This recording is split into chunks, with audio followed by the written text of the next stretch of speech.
think that was the moment. That wasn't the moment I was saved, but I still had a lot of arrogance and resistance in my heart. But I would say that was kind of the beginning of the God lovingly breaking down that resistance, and that was the beginning of me thinking, maybe there is more to this than I thought. Maybe there is something to Jesus Christ. Now, some people have said maybe the way to find transcendence is through various kinds of drugs or other kind of chemical experiences that might happen. Some have searched through various cults and world religions, through money, sex, religion, all sorts of things are part of that. And I thought that this might be an interesting conversation today. It's based on the book, The Thing That Would Make Everything Okay Forever, Transcendence, Psychedelics, and Jesus Christ. And it is interesting because the author, Ashley Lande, talks about the fact that really there was maybe a promise that indeed psychedelics would be a way to find transcendence. They were, as she says, my sacrament, shot me into cathedral vaults and all the rest. But there was an emptiness there as well. And Justin Brierly's been on the program with us before, said, in a generation that is thirsting for an experience of something transcendent, this book will show you why that hunger can only be truly satisfied by Jesus Christ. So Ashley, as I might mention, is an artist, a writer. We have a link to her website, lives in rural Kansas with her husband and 4 children. Her writings have appeared in Fathom Magazine, MOPS Magazine, and others. This book came out in October. And Ashley, welcome to Point of View. Hi, thank you so much for having me. If you can, I would love to have you maybe just tell your story, because in some respects, the book is mostly about your story and the desire to find meaning through various kinds of psychedelics, mushrooms, and things of that nature. And as a result, I think it might relate to others that are convinced that they only can find meaning through other kinds of chemicals and drugs as well. So how did this begin? Sure, thank you. Well, I was raised in a somewhat Christian home. I'm glad I had something of a foundation, but I wouldn't say that faith was necessarily a huge part of my childhood or really integrated into my home life. My parents both became stronger in their faith as they got older after I was an adult.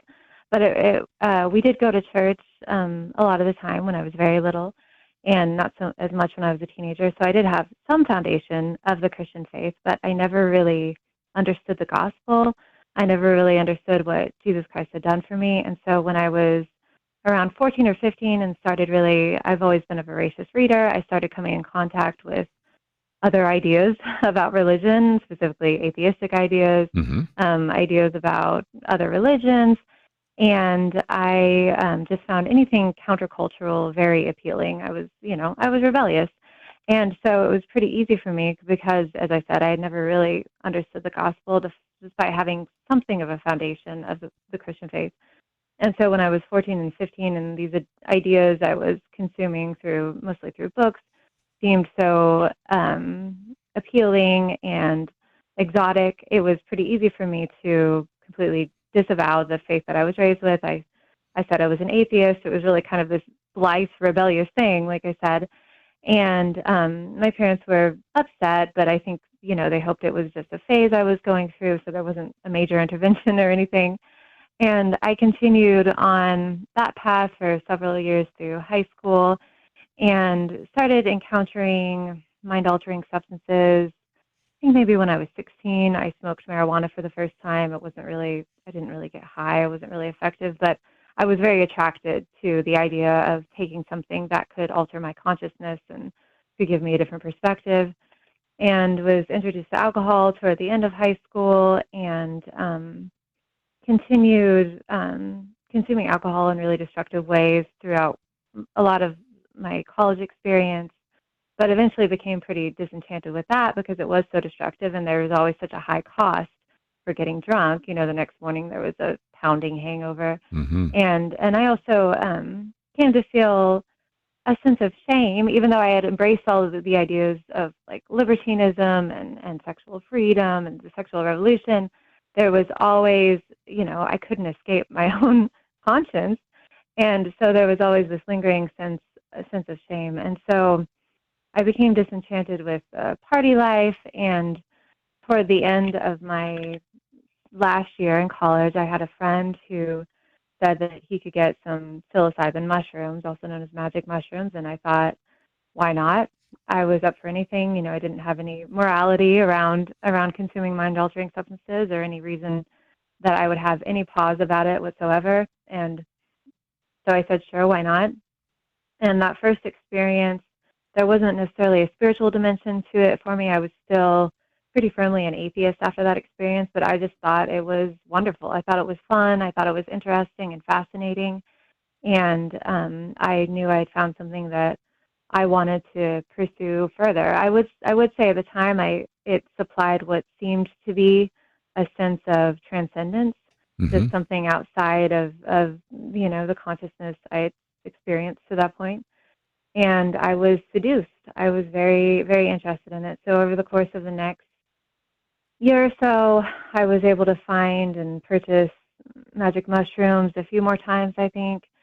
And then maybe a year after that initial experience, I encountered someone who had LSD, and I figured that was just the same as mushrooms, no big deal. And I took that and had a pretty shattering experience. It was very traumatic in some ways, but there again, I was also fascinated by it. I thought it was really interesting.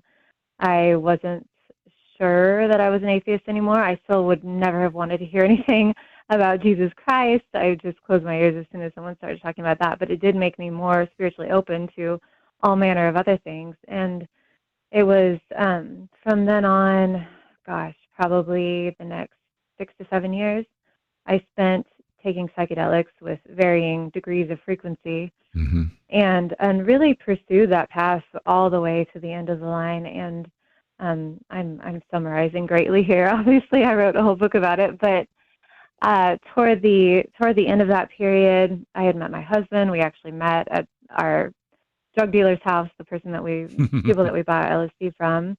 Yeah, seemed like a match made in heaven in that sense. We both liked LSD a lot. But we both slowly over those years became disillusioned with psychedelics as the path to transcendence, as the path to meaning, as a path to anything at all, really.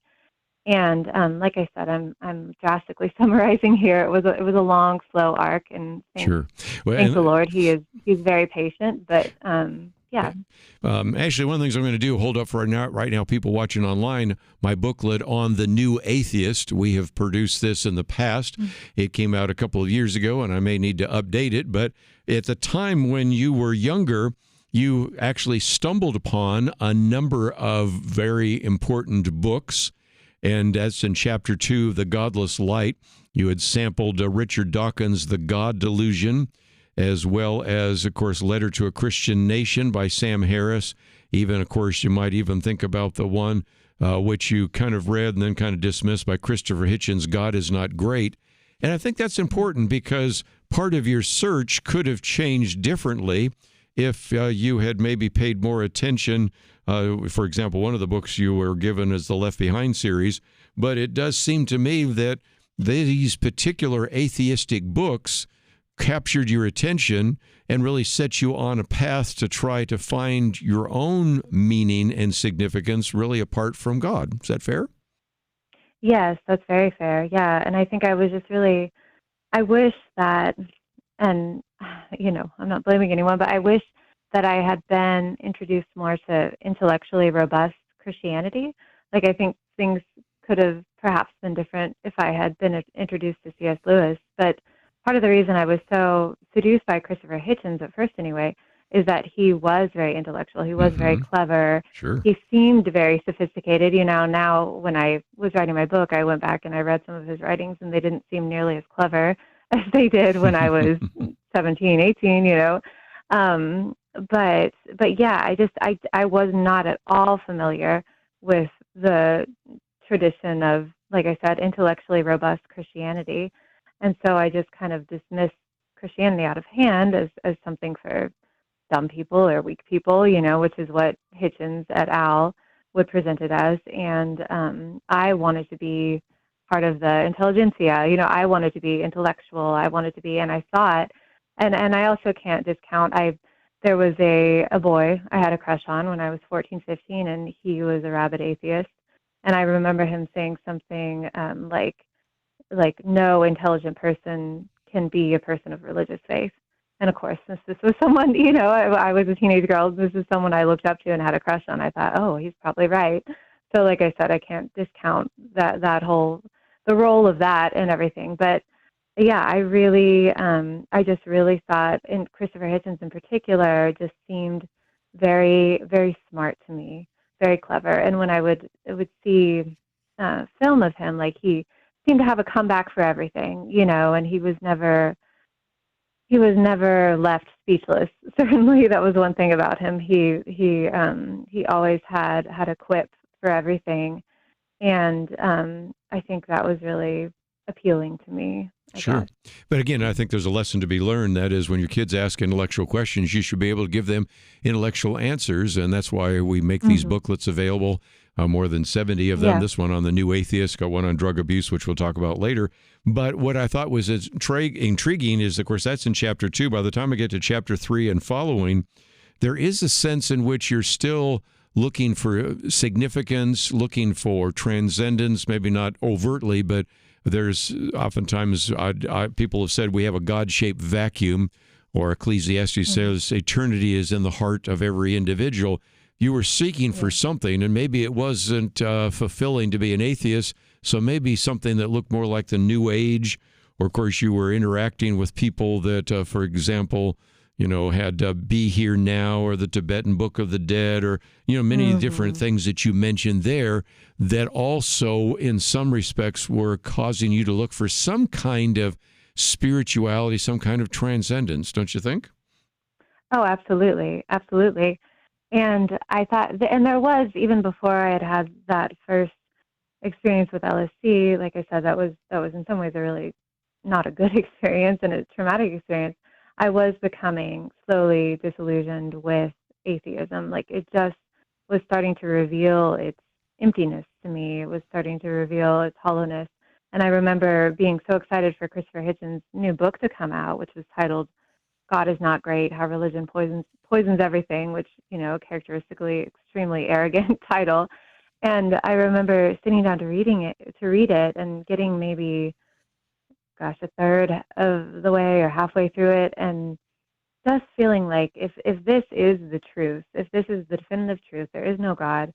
And it's ironic too, when I went back and read it just not a few years ago in preparation to write my book, Hitchens would often appeal to art and music and literature as sources of transcendence. And I just found that really insufficient, because it's like, okay, well, what's the source of artistic inspiration? And in particular, he really admired Dostoevsky, which is super interesting because Dostoevsky was a Christian. And I mean, all his works were Christian, and they were wrestling, you know, with Christian ideas and very Christian solutions, I guess you could say. And so I found that really fascinating. But like I said, it was just slowly revealing to me its vacuity. But I didn't know, like I said, I had already dismissed Christianity out of hand, so I didn't know what could take its place. And so then once, you know, I was in that position, and then I had what seemed to be this really profound, transcendent experience on LSD, which, like I said, it seemed to be very transcendent and profound, yet I could not have articulated what that profundity was or what it was about. It just seemed profound. That seemed to, at least for the moment, it seemed to fill that hole, or it seemed to promise to fill that God-shaped hole, even if it didn't necessarily fully satisfy it immediately. It seemed to offer the path to satisfying that, the path to meaning, the path to fulfillment. And so I was all in pretty quickly from that first time that I took LSD. And as I wrote about in the book, of course, it led down. Eventually, the trajectory was very bad. Yes. But at first, it seemed you know, fascinating. It seemed exotic. It seemed in some ways wonderful. And so yeah, it's very seductive. I thought I just might even mention that you actually had your first art show, of which really were acid-fueled and speed-fueled pen drawings called Glutting the Sensorium. And so people seeing that might go, wow, that's really creative and everything else. But then the next line you say is that I felt a bone-deep pang of loneliness shudder through my soul. I had everything, and I had it all at once, I believe, but I was desperately lonely. Tears began to roll down my cheeks. So anybody looking at on the outside might say, you're an artist, you're creative, you've pulled together all sorts of things that I would never have developed. And so because of maybe dipping into those drugs, and yet from the outside, you looked very successful. On the inside, you were deeply pained and lonely, weren't you? Yes, I was a mess. I was really a mess. And the interesting thing, too, about my artwork at that time was, I would say that I was kind of, in a lot of ways, a peace and love hippie. Love and light was always the phrase that people would throw around in the New Age community. And I was very into yoga. But all my artwork was very, very dark. Like, it just had a lot of really dark elements to it. And, of course, I couldn't see that at the time, but now if I look back at the work that I created during that time, it was actually really dark. And I think people were startled by it. I know my poor parents, I coerced them or convinced them to come to my art opening, and I'm sure they were really disturbed. But yeah, my life was a complete mess. I couldn't hold down a job. I had worked temp jobs for a while. I had worked at a restaurant for a while, but I just didn't, it was a pretty upscale restaurant, and I just didn't care enough about reality to actually memorize the menu like I was supposed to, and do these basic fundamental tasks that I was supposed to complete to keep this job. And I just didn't care to do it. So after that, I got fired from the restaurant. I think I was just working temp jobs. And like I said, my life was just, it was a mess. And I was desperately lonely. I couldn't keep a relationship together. I couldn't even really maintain my friendships at that point. And I became, in that time too, I was taking psychedelics pretty often just by myself. Sometimes I would take them with other people, but sometimes I would take them by myself, and I was very ceremonial about it. I felt I was very almost like liturgical about it. I had these rules around it, but I was so lonely, and I became increasingly disconnected from reality. We have a link to her website if you would like to follow her there. Of course, you can also find out how you can follow her both on Facebook and X. And we, of course, have a book, which you might be able to find in your local bookstore, but we've made it very easy for you to get it either in Kindle or paperback, all available at our website at pointofview.net. Let's, if we can, then talk about that, because in the midst of this, all the questions and difficulties, you find a relationship, of all places, with a fellow person using drugs. Can you share the rest of that? Oh, yes. Well, yeah, I met my husband at our mutual friend's house. This is a person that we bought LSD from. And we moved very quickly. We got engaged maybe 3 weeks after we started dating, and we got married, I think, a month and a half after that. And by the grace of God, we celebrated 16 years of marriage this past summer. Yes. And that is solely by the grace of God. But yeah, that, like I said, at first it seemed, I was so infatuated, and it seemed to make so much sense. Like, we both loved LSD. We both believed psychedelics were a path to transcendence, and we both enjoyed taking them. And it was a slow, like I said, a slow disenchantment with psychedelics for both of us. I think, I don't want to speak for my husband. He had his own experience, but he was the one who actually started becoming interested in Christianity before I did. And at first, for him, it was more of he was always interested in exploring different world religions, which I was to an extent as well, but he had a more, I guess you could say, like, scholarly approach to it. He wanted to go back and read the original text. And so, ironically, there was someone we both really loved named Ram Dass, who was a huge figure in which I'm sure you've heard of him. His original name was Richard Alpert, and he was a professor at Harvard with Timothy Leary. And he was very influential for both of us, and particularly his book, Be Here Now. But my husband read in one of his other books, he said something about something like, you should immerse yourself in whatever religious tradition you find yourself surrounded with, locally, geographically, like the people you're around. You should immerse yourself in that religious tradition. And Stephen, my husband, got to a point where, like I said, he was, like me, increasingly disillusioned with psychedelics, and he thought, well, we live in the Midwest in the United States of America. The obvious choice to investigate would be Christianity. Like, why not see what it's all about? And like I said, it's ironic because Ram Dass, would never have endorsed the exclusivity of Jesus Christ, but his take was just, oh, there are many paths to God, and you might as well try this one. And when you try it, like, throw yourself into it completely. And so initially for my husband, it began just as this investigation of, like, this is one of many paths to God, but it's the one that I'm surrounded by. So I might as well try it, I might as well see what it's all about. And I was, even though, like I said, I had gotten to a place of desperation with realizing, like, the drugs were not working anymore. And in fact, they were producing really, really bad experiences for me. And I felt lost. I felt confused. But I was very resistant at first to his forays into Christianity. And he actually started seeing a therapist. This was around when our oldest son was probably 1.5, and I had become pregnant with our daughter. And obviously we weren't using psychedelics with the frequency that we had before we had children, but every once in a while, if we had an afternoon to ourselves, if we had one of our parents babysitting or had a babysitter, we would take them, usually a smaller dose. Like, we usually didn't do the big doses anymore. So we were still very much invested in psychedelics at that point. And he was a daily marijuana smoker as well. I would partake some of the time, but not daily like he did. And he started seeing a therapist because he found himself really struggling with some anger issues. And the therapist challenged him to do two things: to quit smoking marijuana every day and to go to church. Wow. And Stephen, I think, was glad to be challenged by someone. And so he took up the challenge. He didn't completely give up marijuana, but he stopped smoking it every single day before work.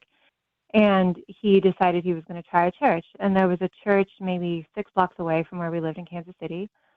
And so he said he wanted to try it. And at first I said, like I said, it was this tension because I was lost and I was so confused and I was so desperate, but I still had what I'm sure was in part a supernatural aversion to Christianity because, like I said, I was open to almost anything else.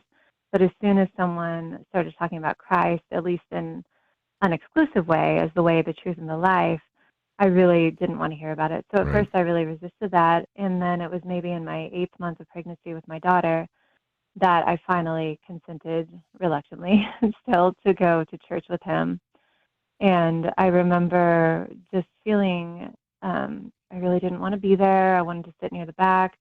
But as the worship music washed over me, I felt this sense of relief. And I remember weeping and sobbing uncontrollably. I was embarrassed. I didn't want to be weeping and sobbing in front of other people. But I just felt this sense of relief. I was just so tired of DIY salvation. I was tired of trying to save myself. I was tired of trying to save myself through drugs, through yoga, through meditation. I was just so tired. And so I think that was the moment. That wasn't the moment I was saved, but I still had a lot of arrogance and resistance in my heart. But I would say that was kind of the beginning of the God lovingly breaking down that resistance. And that was the beginning of me thinking, maybe there is more to this than I thought. Maybe there is something to Jesus Christ. And that was really the beginning of that for me. Well, again, you talk about Through the Valley, It's Well With My Soul, Tasting the Real Thing. Some of those chapters get into some more of that journey, but a lot of it has to do with if I can, again, harken back to when you already begun to reject Christianity and you even for a while accepted atheism, even if later you were sort of more of a psychedelic New Age type of person. It's hard to go back, but it seems that was a good example of how maybe the impact came more from an emotional set of circumstances. The worship music made you cry. You still maybe had the intellectual thoughts, so your heart was maybe opening even if your head was still resisting. Is that a fair assessment of what was going on? Yes, it is. And it's interesting that that was the way it went for me. I feel like my heart was softened, and God took my heart of stone and gave me a heart of flesh. That happened for me before, I guess what you could call an intellectual conversion or a theological understanding. Right. That came later for me. It kind of filled in because then I wanted to know, once my heart was open, I wanted to know, like, what is this all about? Like, I know that I know that it's true, but I want to understand it more. And it's interesting, my husband, actually, for him, it was the opposite. Right. It was vice versa. He felt like the theological understanding came first, and he was still struggling with surrendering himself to it, even though he came to a point where theologically he said, okay, I understand this, it makes sense, I believe it's true. And he was actually raised Mormon, but rejected that as a teenager. And although he said he never became an atheist, he'll say I wasn't that much of an idiot. But he never, like I said, he certainly wasn't a Christian either. And so it's interesting for him, he kind of went the other direction. But yeah, for me, it was very much my heart was, the Lord softened my heart first. And I think for me, that's what the Lord knew, that's what needed to happen for me. And Ashley, you do spend some time, of course, talking about what the future might hold and how to really think through this, focusing on tasting the real thing. For example, your last chapter in the book, or even the one before that, where you spend a little bit of time talking about some of the other aspects. It is well with my soul. So maybe share with us where you are today, and maybe as you do that, even some things that we might pass on to our listeners that maybe can learn some lessons vicariously from your own spiritual journey and experience. Sure, yeah. Well, I think one of the reasons that I was able to write so freely and so vulnerably, although the vulnerability is a little scary, about my experiences is that I was writing about 10 to 15 years ago. So I'm 41 now, and I was 22, 23 the first time that I took psychedelics. And we became Christians when it's been more than a decade. So yeah, that's been like I said, everything in this book happened 10 to 15 years ago. And it was interesting. After we came to Christ and after we were saved, there was a period of about 3 to 5 years where I did not want to think about psychedelics. I didn't want to talk about psychedelics.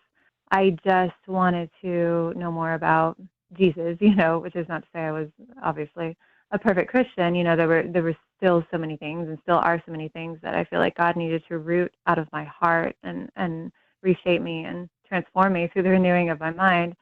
But I just didn't want anything to do with that whole world anymore. I even quit doing yoga, which I had been super devoted to yoga for years and years. And I just couldn't bear like the associations, because for me it was a religion. And so there was so much baggage with it. I couldn't bear the associations with it. And once I started viewing it as a religion, which it does, whether or not someone practicing it views it as a religion, it has very religious origins, but that's a whole nother issue.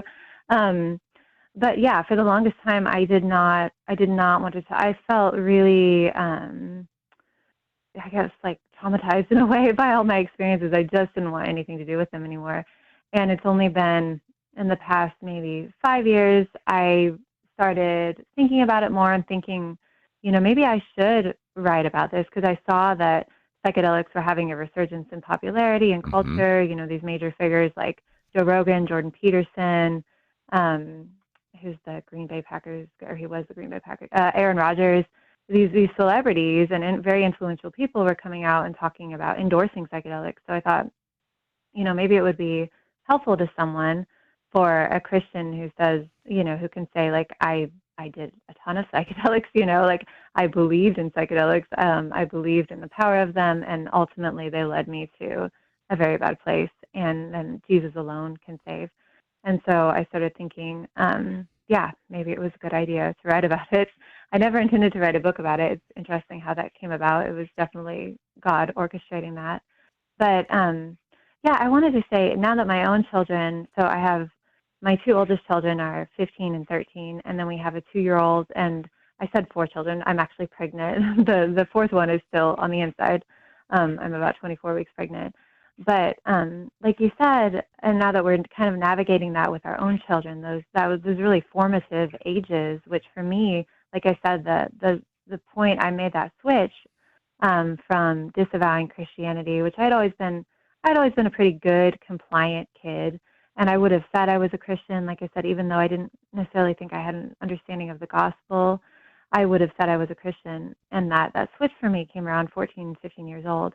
And I think I look back on it, and like I said, I don't want to put any culpability on my parents. I have so much grace for them. They were doing the best that they could, and they both grew in their faith after I was an adult. But I think that those ages were really formative. And so I look at my own children, and I think, and like you said, especially if someone has a child who is more creative and is more attracted to art and literature, I think you have to make sure that they're being introduced to people like C.S. Lewis, to people like Tolkien, and this like intellectually robust and Christianity that's really grappling with and wrestling with these questions, these deep questions. And I think you have to think about like what is going to capture my child's imagination, and also like who are they going to view as authoritative. I think that was a big turning point for me, as I just really started viewing people other than my parents as authoritative. And I went to public school, large public school, suburban public school up through 8th grade. And then my parents sent me to a private Catholic school, which, yes, it was a Catholic school, but it was not at all religiously conservative. And so I just encountered these other people who were secular, and they seemed interesting and they seemed fascinating. And so I think, and I just started exploring for myself, like trying to find interesting literature. I got really into the beat poets, Kerouac, Allen Ginsberg, people like that, and they seemed really, really wild and interesting and artistic and creative. And so I just think it's so important, like I said, now that I'm navigating this with my own children, and my 15-year-old boy in particular is more intellectually curious. Not that my daughter isn't, but he's older too, is more intellectually curious, like discussing, not being afraid to discuss these questions with them, and not being outraged, I think, by questions. Yeah. And just being willing to take the time. Like I said, I don't want to heap blame on my parents, because we had a lot going on when I was a teenager, but I think that's really important. Yeah. And like I said, I wonder if things maybe could have gone differently for me if I keep mentioning C.S. Lewis just because he's such a huge figure and has such a large body of work. But I've come to love C.S. Lewis and his work. So I just wonder if maybe things could have taken a different path if I had been introduced to that. So, Well, again, I think this book is a cautionary tale, and it's a good example of that. And just before we let everybody go and let you go, I thought I might mention that if you go to your website, ashleylande.com, Deep Mystery, Deep Majesty, there is your artwork there, which is just incredible, and I think people will enjoy clicking on that. There's a place where they can subscribe and learn a little bit more about what you are doing. There's articles and podcasts, including, a video on finding God after psychedelics and a number of other interviews that you've done. So all of that is available at our website, as well as this book. And I just appreciate you once again taking the time to share the story. I appreciate your vulnerability, and I appreciate you joining us today here on Point of View. Thank you so much. I really enjoyed it. Let me just mention again that the book is available on the website at pointofview.net. You might be able to find it in your local bookstore, but I think probably easier to get it in paperback or Kindle, and we have that link there as well. That's all we have for today. We look forward to seeing you next time right here on Point of View Highlights.